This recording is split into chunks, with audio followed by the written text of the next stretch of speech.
autre journée de tournage aujourd'hui qui s'apprête à commencer bientôt, mais là, on est venu ici juste relaxer un petit peu, profiter du moment, puis c'est tellement beau.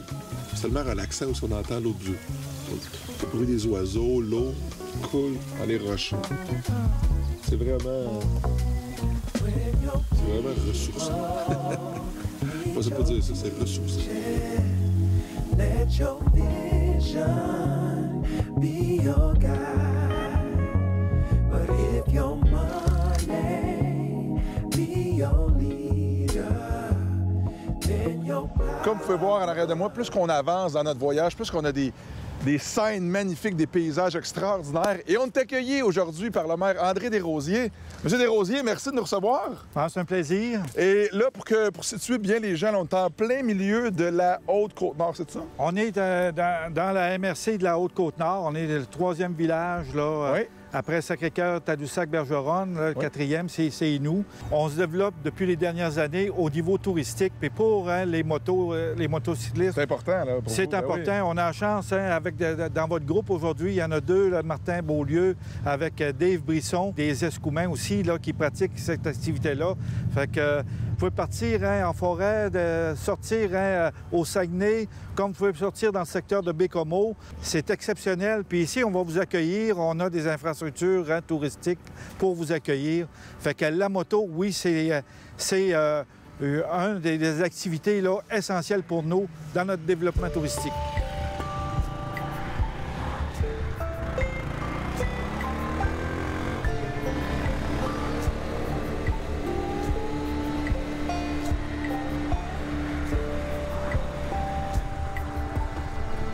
Comment ça va, les boys? Super bien. Yes! Bien, parlez-nous un peu de votre vie là, aux Escoumins, sur la Côte-Nord. C'est un terrain de jeu extraordinaire pour vous autres. Vous faites de la moto double usage? Absolument. Ça fait longtemps qu'on en fait. Écoute, on s'est rencontrés, moi puis Dave, puis on a fait des trips ensemble, des raids, on a organisé des trucs, on voyage ensemble. Donc, on essaie de développer ça davantage aussi, là, oui. La moto double usage dans le coin. Martin, tu l'as dit, vous avez des territoires immenses pour la moto. Puis ce qui est le fun, je trouve, avec toi, c'est que justement, tu veux quand même développer les sentiers avec Trans-Québec, qui est l'organisation à Marc Chartrand, qu'on connaît bien, ami de l'émission. Oui, en fait, je sais que la Trans-Québec Rail va être ouverte sur la Côte-Nord très prochainement. Nous, on est en train de valider encore d'autres sentiers pour essayer de rejoindre ce sentier-là qui part à partir de Bécomo, entre autres. Mais on essaie de développer autre chose aussi, là, pour que les gens puissent venir s'amuser dans la région puis pouvoir trouver des endroits, des spots vraiment incroyables, qui non seulement le long du littoral, mais aussi en forêt. Et parlez-nous de l'apport des motocyclistes dans la région, aussi dans le village. J'imagine que c'est super important. Quand vous voyez des gangs de motos arriver, ça fait vivre le village. C'est des gens qui consomment, qui dépensent ici. Tout à fait. Les gens veulent venir sur la Côte-Nord. Écoute, que ce soit aller voir le bout de la route jusqu'à Kegaska ou bien aller voir Manicsing, mais il y a des endroits incroyables un peu partout. Puis les gens, ils pensent pas non seulement d'arrêter, mais de prendre le temps de jaser avec les gens pour aller voir ces endroits-là vraiment incroyables. Dave, motocycliste aguerri, ça fait longtemps que tu fais de la moto, tu as une belle KTM, j'ai vu ça, là. Un beau double usage. Toi aussi, qu'on a un peu ta passion dans le milieu de la moto? J'ai commencé en motocross vers 12 ans. J'ai pas fait vraiment de compétition, mais juste me promener dans les trails, justement explorer. Puis depuis 5-6 ans, j'ai lâché les motocross, puis j'ai fait mon permis pour avoir double usage, pour justement connecter mes trails en passant par la route. T'sais. Tu parles d'expérience, ça représente quoi pour toi, justement, toi qui es justement pilote de moto enduro depuis longtemps, là? T'sais, avec le temps, au début, j'ai appris comme au feeling, mais comme ça, tu pognes comme des mauvaises habitudes un peu qui restent. Moi, j'étais comme tout le temps assis avant, là, fait que j'ai appris que c'est là que tu peux vraiment, une fois que tu es à l'aise debout, vraiment plus grimper les obstacles, puis comme choisir ta ligne, prendre le temps, puis moins te fatiguer. T'sais. Comme disait Dave, c'est sûr, les techniques debout, c'est intéressant, mais les virages aussi, il y a une différence entre virer sur le bitume puis virer aussi directement sur des chemins forestiers ou de la terre ou de la roche ou du sable. Il y a des techniques complètement différentes. Donc, on s'avance sur la moto, on se recule, on se tient debout, on regarde loin, évidemment, mais c'est toujours se faire confiance. Il faut que tu puisses manœuvrer la machine et non l'inverse. Martin, ce serait quoi les caractéristiques, les choses à avoir pour justement sanctionner, homologuer, si tu veux, un sentier Trans-Québec Trail? La première des choses, il faut que les sentiers puissent être assez facilement accessibles en moto, tout usage. Il faut comprendre qu'il y en a qui sont plus jeunes, des fois des gens plus âgés, moins expérimentés. Donc, on parle des sentiers vraiment assez faciles d'utilisation, très larges, que les gens puissent y aller même en VTT à la limite. Des fois, on a des gros côte à côte. Et surtout, ce qui est important, c'est que les sentiers puissent être passés puis respecter les normes environnementales. C'est-à-dire, on ne peut pas passer dans des cours d'eau, notamment. S'il y a des chemins de roche, il faut qu'ils soient balisés pour que les gens soient au courant. S'il y a des alternatives aussi à ces chemins-là, bien évidemment, ça prend des chemins quand même bien faits, bien construits, mais assez larges aussi, là.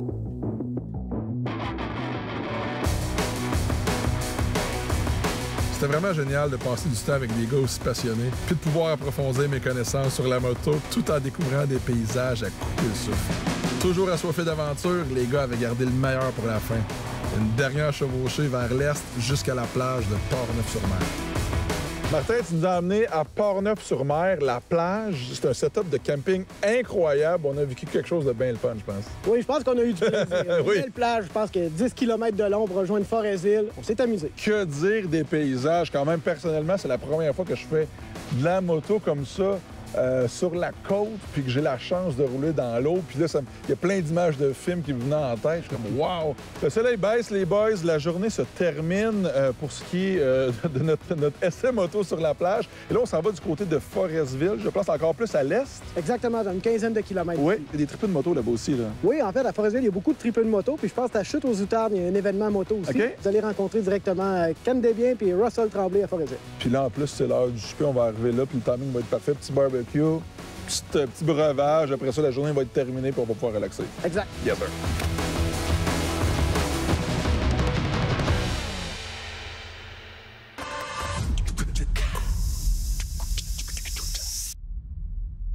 Dave, c'est sûr que je vais faire plein de rides cet été. Je vais partir. C'est quoi les essentiels vraiment à apporter pour question de partir en sécurité puis avoir l'esprit tranquille? Bien, un minimum de bon sens si tu pars à moyen ou long terme. Oui. Si tu as des valises, surtout, ce qui est pratique sur une moto. Premier conseil, en fait, important, je pense, c'est toujours de rouler à deux en aventure comme ça. C'est vrai. C'est un must. Ouais. Oui, tu sais, un petit booster pack, un compresseur. C'est drôle parce que quand tu me dis ça, booster pack et compresseur, moi, j'ai en tête des gros compresseurs. Je sais pas, ça rentre-tu vraiment dans un coffre de moto? En 2023, tout est rendu petit. Oui? Fait que, oui, c'est plausible. Les compresseurs sont rendus vraiment tout petits. Les booster packs. On en vend ici, oui, absolument. Fait que, des sus, je recommande pas ça, des sus pour un flat, mais ça dépanne vraiment. Ben, c'est ça, j'allais dire, quand t'es dans le bois, par exemple, peu importe. Après ça, tu sais, c'est important de considérer qu'on a juste 2 roues en moto, de remplacer le pneu après. Oui, évidemment. Oui, absolument. Fait que un rain suit aussi, c'est un minimum. OK. Les outils, des fois, les motos ont des petits kits d'outils de base sous siège. Moi, par exemple, j'en ai pas sur ma moto, donc...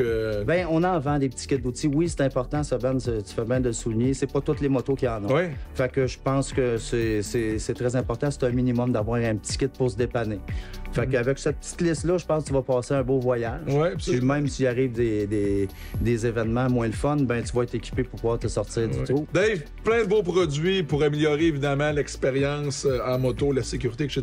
Mais ça prend de la place, on peut pas mettre tout ça sous le banc de la moto. Et évidemment, maintenant, il y a plein de coffres, il y a plein de modèles de coffres disponibles. C'est drôle, dans le temps, les sacoches, on trouvait ça un peu quétaine, tout ça.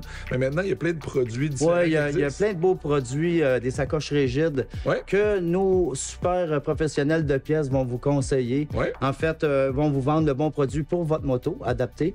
Puis nous, ça va nous faire un grand plaisir de vous les installer au service, soit à Saint-Hyacinthe ou à Québec. C'est le même bon service qu'on va vous offrir. Ben, c'est vraiment super, c'est vraiment intéressant du ça. Dave, un gros merci à la gang de ADM Sport de nous recevoir comme ça. Et préparez-vous, la gang, préparez-vous pour vos rides, ça peut vous sauver beaucoup de problèmes.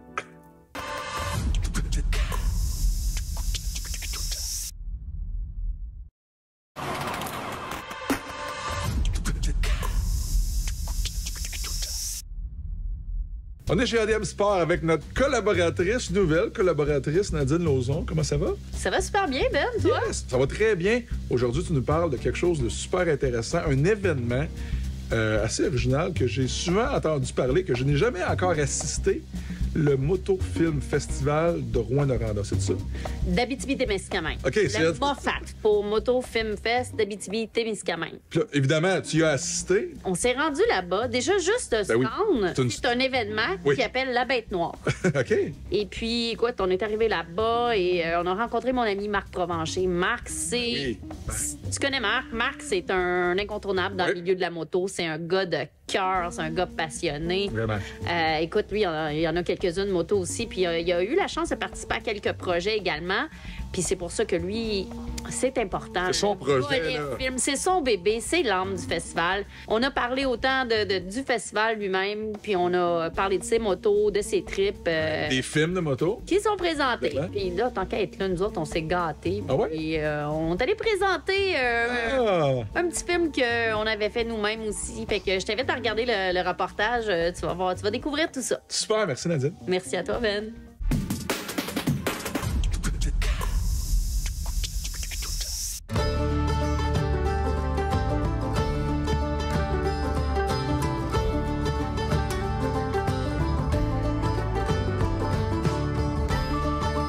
On est parti de la Montérégie ce matin. On est maintenant chez Harley-Davidson à Saint-Jérôme. On se prépare pour le grand départ de la Bête Noire. On va traverser le parc de la Vérandrie. C'est ouvert à tout le monde. Fait qu'il y en a qui vont en être à leur première édition. Il y en a d'autres qui sont là depuis le début, en fait. La communauté au Québec, c'est le fun. C'est des gens qui soutiennent. Fait qu'il y en a déjà qui connaissent beaucoup Marc. Fait qu'ils sont contents de retourner leur apporter du support. Parce que là, on sait que cette année, au niveau de la Dame Météo, on n'a pas été très chanceux. Donc, je ne sais pas trop à quoi m'attendre cette fois-ci. Mais oui, on en a pour tous les goûts, toutes les sortes de motos et tous les types de gens d'expérience aussi. Ah, on a une bonne ride devant nous aujourd'hui. Comment ça va, Marc? Ouais, ça va super bien. Ça va super bien, Nadine. Vraiment, vraiment. On est vraiment content de retrouver la Moffat, l'édition après COVID, après des temps difficiles. Ça y est, on est de retour? Oui. Ça a été une décision, pas de dernière minute, mais de dernière seconde. Parce qu'un événement comme ça se met pas en place en disant un matin, je me lève et on l'organise, tu sais. Mais ne serait-ce que pour garder la culture moto bien vivante, il faut en avoir des organisations comme ça, des événements comme celui-là. Fait qu'il faut que tu donnes le courage de le faire. Le Moto Film Fest, on célèbre la culture moto. On célèbre le motocycliste avec sa moto. That's it. Peu importe la marque, pour nous autres, c'est pas important. Là, j'aimerais que tu me parles aujourd'hui, qu'est-ce que tu nous proposes? C'est quoi les films à l'affiche, les activités que tu as planifié pour nous autres? Les films qu'on présente aujourd'hui, j'en ai autant de Cuba, de l'Argentine, j'en ai de la Finlande aussi. J'ai des films qui viennent de Mexico. Puis c'est tous des gens qui sont passionnés comme nous de la moto. Puis on a ça en commun, justement. Puis on n'a pas besoin de se connaître, on n'a pas besoin de savoir son nom. Il y a une moto, on partage la même passion. Fait qu'à travers les films, puis c'est des films qui sont récents, bien, à travers le monde, on voit qu'on partage tous la même chose. Puis si le langage n'est pas le même, c'est pas grave, on comprend. On voit à travers les yeux de comment qu'il la répare, comment que la fille, elle va rider son bike, tu sais. Hey, puis elle vient de loin, elle vient de la Finlande, là. Mais c'est pas grave, on le fait de la même façon, tu sais. Toi, Pat, t'es propriétaire de Hardcore Cycle. Oui. T'as starté ça quand? Ça fait combien de temps que t'es derrière ce projet-là? La shop, ça doit faire autour de 15 ans que ça vire, là. Toi, t'es dans le coin de Québec, c'est ça? Oui, à Port-Neuf. Dans le fond, c'est de la modification de moto sur mesure. Puis moi, ce que je trouve vraiment cool de ta business de hardcore, c'est que, tu sais, souvent, on va croiser des gens qui vont se spécialiser, vont travailler que sur du Harley, que sur... Toi, tu touches à tout, là. Oh oui. Moi, dans le fond, c'est un morceau de métal que je transforme, là. On fait pas beaucoup de mécanique, fait que j'ai pas besoin de connaître chaque mécanique, chaque sorte de moto. Moi, que je fasse un banc sur un Harley, sur un Honda ou sur un Yamaha, c'est la même affaire, là. C'est de l'esthétique, c'est de la transformation, c'est une sculpture, dans le fond, que je fais, là.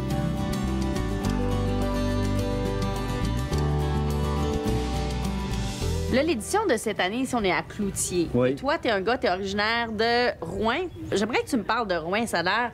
C'est tranquille. Ce matin, je suis sortie de l'hôtel, puis il y a de la culture, il y a des fresques absolument incroyables qu'on a vues. Il y a de l'usine dans le coin, mais je suis tombée sur une petite bouquinerie qui était absolument géniale. Parle-moi de la ville de Rouen. Rouen-Noranda a misé, peut-être 20, 30 ans, je dirais peut-être un peu plus loin, a misé sur la culture.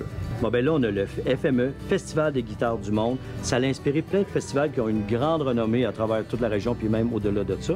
Moi, j'ai appris tout jeune par mon père, là, on va devenir émotif.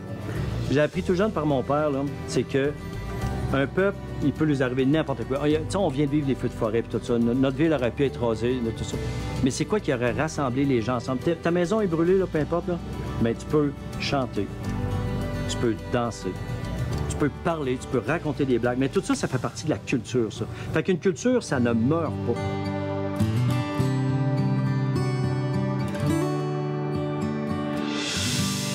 Pour se rendre ici, nous, on a fait la Bête Noire. Oui. On a parcouru la fameuse Bête Noire. J'aimerais que tu me parles. Ce nom-là, c'est une légende. Qu'est-ce qu'il y a derrière cette histoire-là? C'est le parc La Vérandrie, en fait, qui est bien mythique. Mais c'est quoi qui vous fait peur du parc? Ouais, il n'y a pas tant d'arrêts, les stations-service, on ne sait pas trop. Fait que là, ben voyons donc, nous autres, on le fait tout le temps, fait que c'est pas un problème, tu sais. Mais d'arriver, mettons, de dire qu'est-ce qu'on peut faire pour motiver les gens à traverser le parc. Fait qu'on s'est dit tout bien d'en faire un événement, puis tout bien de le nommer. D'où la traversée de la Bête Noire. Fait que quand les gens, puis pourtant, c'est pas si pire que ça, tu l'as fait, tu sais. Mais là, hey, j'ai fait la traversée de la Bête Noire. Moi, je l'ai réalisé. Mais on a décidé d'aller les chercher. Comme qu'on a fait à... Venez-vous-en à Mont-Laurier, qui est comme à l'entrée du parc La Vérandrie. Fait que nous autres, on va aller vous chercher, puis on va vous escorter. Puis là, maintenant, vous savez que c'est pas si pire que ça, traverser le parc. Puis après, il est magnifique. La route sur les lacs, puis tout ça. Fait que...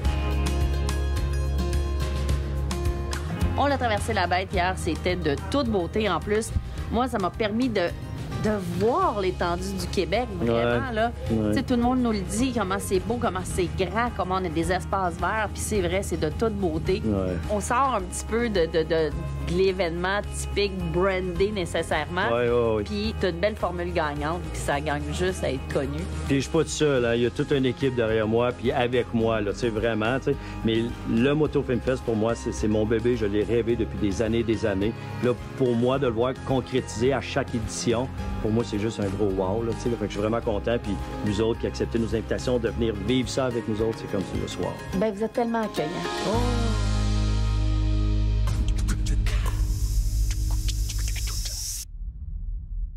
On est avec Alain Girard, notre ami de chez Intact Assurance, qui va nous informer sur l'assurance des motos. Quand on transporte la moto, on sait que c'est assez commun, on embarque la moto dans la boîte de pick-up, dans une remorque.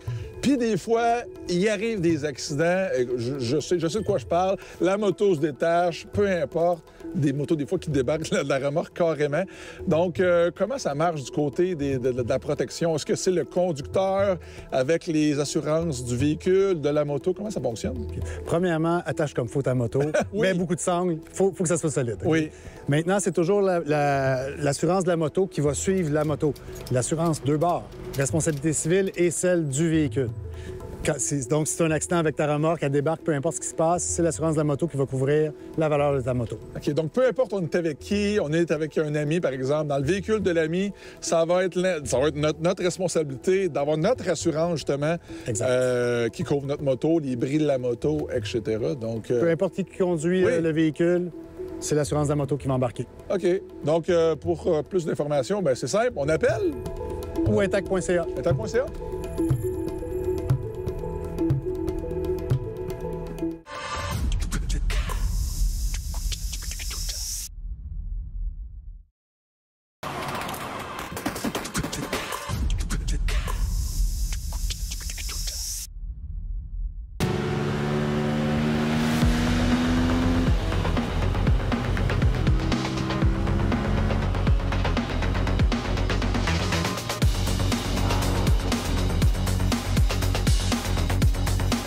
Présentement au complexe de Sonners pour le banc d'essai avec notre ami Pascal de chez ASM Motosport. Pascal, bienvenue encore une fois dans cette chronique. Bien, merci. Bienvenue à Sonners. Oui, absolument. Toujours le fun d'être ici. Exact.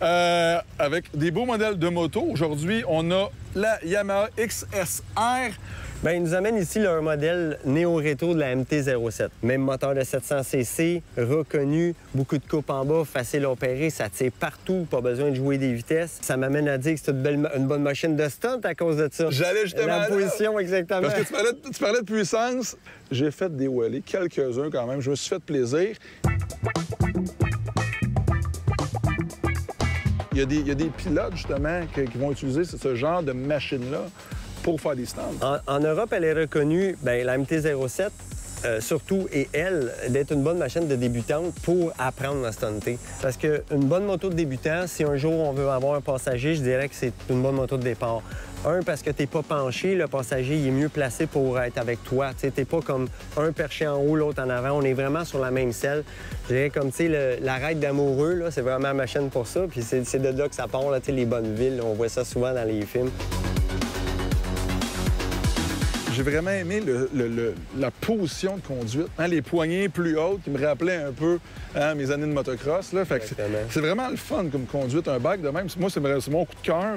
Je comprends maintenant pourquoi plusieurs manufacturiers s'en vont vers des modèles comme ça, un peu entre motosport, moto, pour le looker un peu, tu t'en vas avec ça. C'est le fun à rouler, là. Exactement. On a un châssis qui est très sportif, mais on a une position qui est plus confortable pour la route, plus relevée, qu'on appellerait naturelle. Tu sais, c'est naturel. Tu t'assieds dessus, pas trop penché, pas trop droit. C'est parfait, c'est qu'est-ce qu'on veut. Le réservoir, la forme qu'il a, nous rappelle des anciennes Yamaha. La lumière qui donne un look très néo-rétro parce qu'on voit qu'elle est moderne avec son DEL, puis ça, c'est nouveau cette année. Vraiment, t'as parfaitement raison. Puis tu sais, je pense juste aux couleurs aussi de la moto. Ça me rappelle tellement des motos des années 80 avec les roues comme ça, dorées, bon, évidemment, noires. Les couleurs vraiment vieillots, qui viennent vraiment bien se marier, je pense, au look, l'esthétique générale de la moto. Pas de protection contre l'avant, on s'entend bien, il n'y a pas de windshield, rien après ça, pas de pare-brise. Mais ça fait partie de l'expérience. Je pense que quand tu achètes une moto comme ça, c'est ça qui est le fun, justement. T'as l'odeur, t'as le vent, t'as tout ça, t'as beaucoup de sensations, mais quelque chose comme ça, puis t'as le look en plus. L'essentiel de la moto. Hein? Et voilà, c'est bien. Je pense qu'on va finir là-dessus, c'est bien dit, ça. Merci, Pascal. Merci.